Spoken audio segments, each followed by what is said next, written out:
بسم اللہ الرحمن الرحیم۔ دو سجدوں کے درمیان مانگی جانے والی سنت دعا۔ اللہم اغفر لی وارحمنی وعافنی وادنی وارزقنی واجبرنی ورفانی۔ پہلے سجدے سے اٹھ کر اطمینان سے بیٹھیں۔ اطمینان سے بیٹھے بغیر فوراً سجدے میں چلے جانا خلاف سنت ہے۔ پہلے سجدے سے اٹھ کر اطمینان سے بیٹھیں اور پھر یہ خوبصورت دعا مانگیں۔ اللہم اغفر لی، اے اللہ مجھے معاف کر دے، ورحمنی، مجھ پر رحم فرما، وعافنی، اور مجھے عافیت عطا فرما، وادنی، اور مجھے ہدایت عطا فرما، ورزقنی، اور مجھے رزق عطا فرما، وجبرنی، اور میری کمی کوتاہیوں کو دور فرما، ورفانی، اور مجھے بلندی عطا فرما۔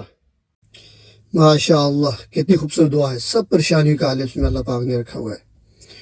رب اغفر لی، یا اللہ میری مغفرت فرما دے، میرے گناہوں کو معاف فرما دے، میں نے جتنے گناہ کیے ہیں چھپ کر ظاہراً جتنے گناہ کیے ہیں یا اللہ معاف فرما دے، ورحمنی، اور مجھ پر رحم فرما، مجھے اپنی آزمائشوں سے دور رکھ، وعافنی، اور مجھے عافیت عطا فرما، یا اللہ ہر پریشانی سے دور رکھ، مجھے ہر آزمائش سے دور رکھ، ہر مصیبت سے دور رکھ، وادنی، اور مجھے سیدھے راستے پر رکھ، صراط مستقیم پر رکھ، مجھے ہدایت دے، ورزقنی، اور میرے رزق میں برکت عطا فرما، مجھے کشادہ رزق عطا فرما، مجھے اتنا رزق عطا فرما کہ کسی کی مجھے محتاجگی نہ رہے، وجبرنی، اور میری کمی کوتاہی کو دور فرما دے، ورفانی، اور مجھے عزت عطا فرما، مجھے سوسائٹی میں عزت عطا فرما، اپنوں میں عزت عطا فرما، غیروں میں عزت عطا فرما۔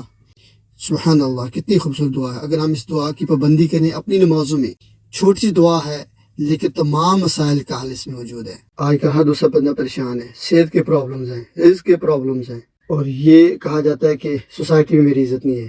یہ کتنی خوبصورت دعا۔ اگر ہم اس دعا کو پابندی کے ساتھ دونوں سجدوں کے درمیان میں سجدے سے اٹھے، اطمینان سے بیٹھے اور اس دعا کو مانگیں اور پھر سجدہ کریں۔ اور اس کے ساتھ ایک اور دعا بھی ہے جو چھوٹی سی ہے، رب اغفر لی، رب اغفر لی، کم از کم اس کو 2 دفعہ پڑھا جائے، اور اس کے بعد اس دعا کو اگر ہم پڑھیں پابندی کے ساتھ تو انشاءاللہ پاک ہمارے رزق کے پرابلم سے ختم ہو جائیں گے، صحت کے پرابلم سے ختم ہو جائیں گے، اور اللہ پاک عزت پہ عطا فرمائے گا۔ اللہ پاک ہمیں اس دعا کی پابندی کی توفیق عطا فرمائے، آمین۔